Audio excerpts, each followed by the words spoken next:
Hello and welcome, everybody. We are back with another episode of the Lion and Liverbird Podcast. This particular episode, we're going to be talking about Chelsea's failed attempts to sign a couple of players right before the Club World Cup. So, the Club World Cup is just around the corner. Chelsea, in their first round, play LAFC from, of course, the US, the MLS.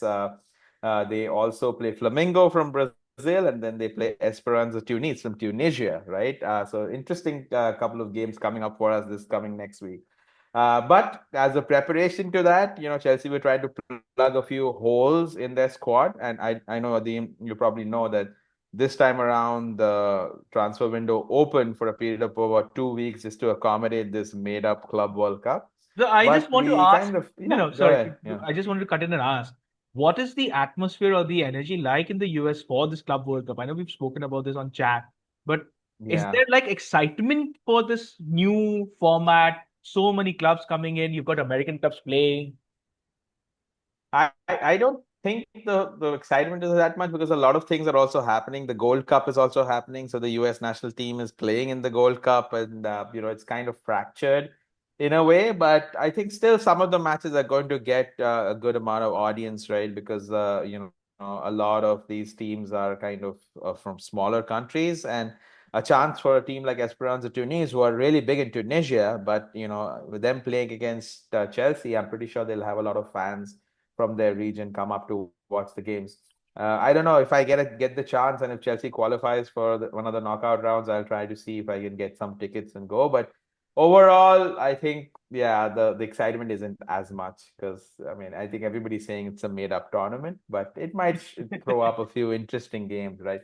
Because I'll say why it's made up because like Inter Miami is playing. I don't know why they're playing. Only the reason they're playing is because Messi is in their team, right? So some of the criteria for qualification is very weird. Messi will sell Okay. tickets.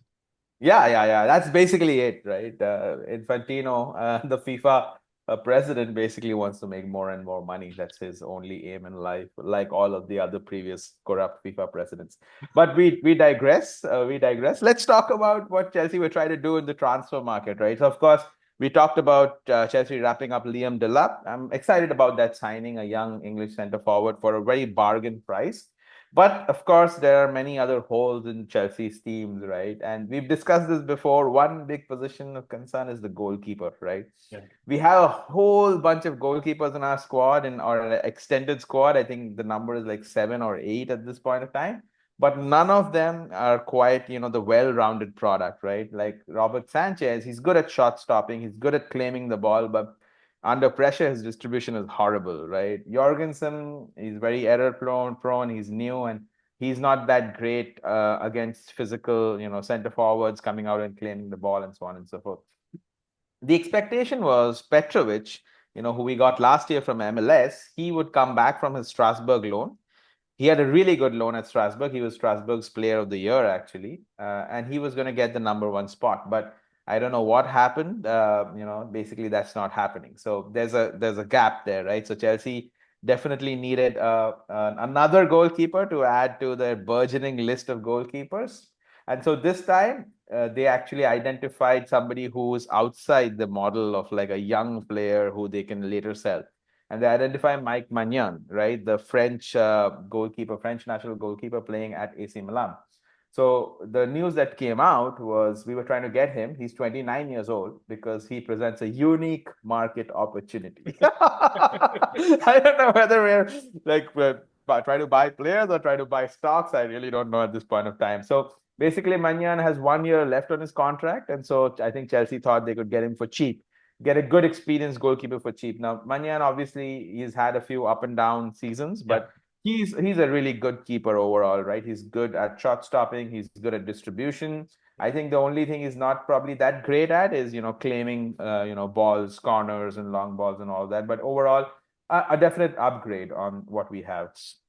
But it being a market opportunity, the price, of course, must be right for Chelsea's wheelers and dealers. So I think they lowballed AC Milan. I think they lowballed them at like 12 or 15 million or something. And then, of course, they're not going to give away Mike Mignon for that, at least not now, especially when, there's the so-called Club World Cup tax, right? There's the pressure of time on the Chelsea team, and so we couldn't come to an agreement, right? So that broke down. So obviously fans were a little mad and pissed at that, but I mean, I guess that's the way things go. If these guys, the Chelsea management is going to break their model, they're going to break it only for a bargain, like a cheap bargain, right? That's the only thing. It's like us going shopping in like fancy market in Kidderpur or something. Don't remind me. Yeah. So for those who don't know, fancy market, it's a place where you get like bargain deals on like counterfeit stuff, basically. You get everything, uh, man. Like it's insane. yeah, yeah. So the other thing that Chelsea were trying to do is basically try to strengthen our left wing because, as you remember, Mudryk has been banned for taking meldonium or accidentally or I don't know on purpose. Nobody knows, and there's no transparency about that at all. Like nobody knows how long he's banned for. Nobody knows whether the second sample came out. And the other left wing option that we had was Jadon Sancho, of course, on loan. And we talked about it last time. Chelsea were trying to negotiate his salary down because Chelsea had him on loan from Man United, where he was on an insanely high salary, and Chelsea can't pay that salary. It doesn't fit into our current structure. And we couldn't come to an agreement with Jadon Sancho. So Jadon Sancho's gone back to the purgatory of Man United. That's I don't know why he would choose to do that. I would take a pay cut and stay at Chelsea, but I guess you can't really begrudge somebody their paycheck. So that leaves a huge hole for us, right? We don't have any senior left wingers in the squad, which is horrible squad planning in a way, right? And so we identified Gittens, right? The young and upcoming winger Maignan Bynoe-Gittens from Dortmund. Interesting thing about Gittens was he is also a Man City youth product who Joe Oh Shields wow. knows. And you remember we talked about Chelsea becoming like Man City B team, basically recruiting all the previous batch of Man City's under 21 team, and Gittens is another one of them. So the running joke among the Chelsea fans is our recruitment head Joe Shields' strategy is, hey, who did I know from Man City? Just call that person. No data, no analysis, but just trying to get it. No, but in all seriousness, he's an exciting player. Maignan Gittens is a very exciting player, very quick, skillful. He's got a really good shot on him, a very good shooting technique, right? But he's very young and raw. He's about 20 years old now, right?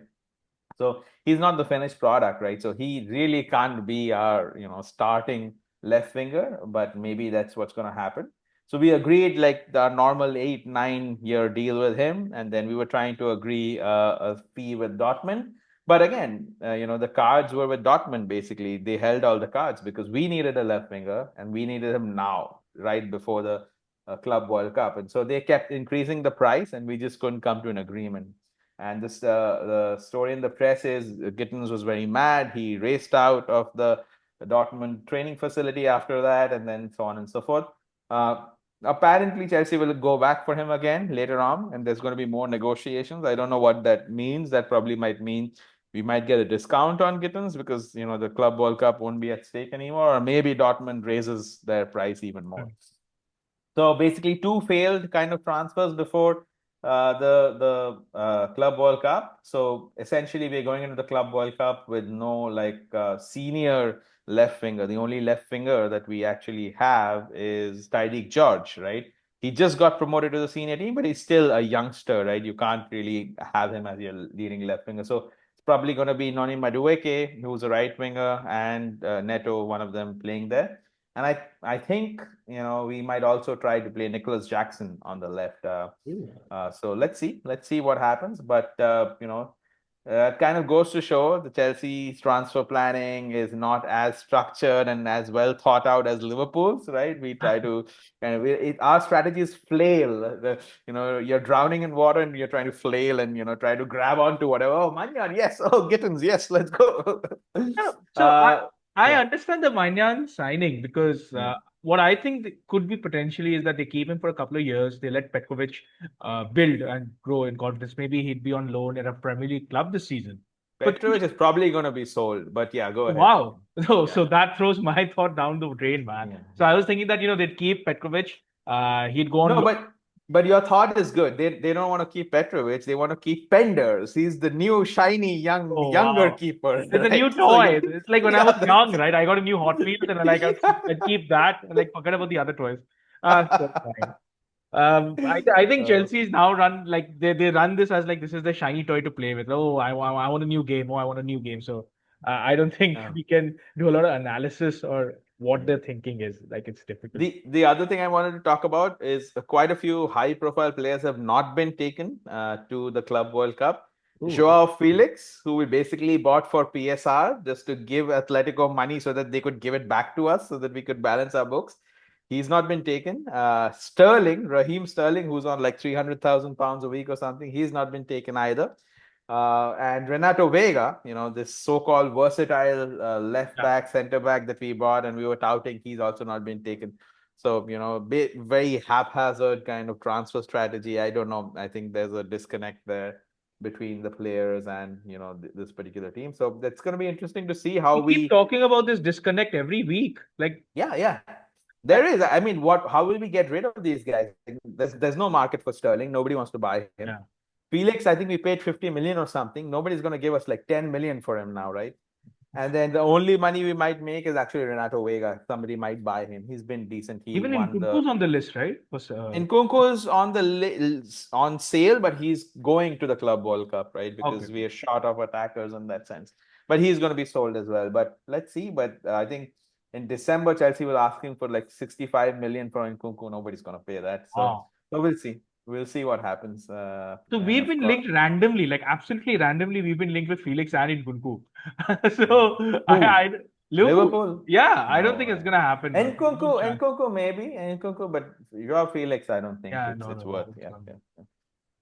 Oh my God. Okay, I think yeah, Yeah, your sessions are that's also basically depressing now, yeah, man. yeah. It's not just depressing, it's like all like haphazard, right? It's like no strategy, nothing, Yeah, just yeah, trying to grab hold of whatever is gonna happen. But I like the contrast, right, between like the Lion and the Liverbird. Liverbird is like well organized, makes sensible decision. The Lion is just like flailing around. But anyways, that's why we always have a lot of fun in this podcast, and we'll probably end here, and we'll come back next week with some news from the Club World Cup. Let's see how that happens. Whether we have people there at all, whether people get arrested by ICE at those Oh, games. wow. That might be the bigger news I, there, right? Instead of the that could games. happen, man. Considering the Yeah. way things are going. Oh my God. Yeah. That might go. That might kind of overshadow the entire tournament. Let's see. But in any case, please like, comment, and subscribe. We look forward to hearing about you. Let us know what you think will happen with Chelsea at the Club World Cup. Do you think we should go for Maignan? Was it a blunder to not pay what AC Milan was asking? And what will happen to our left wing situation? And with that, we like to end and say goodbye. Have a great time, and we'll see you again next week. Yo, bye bye.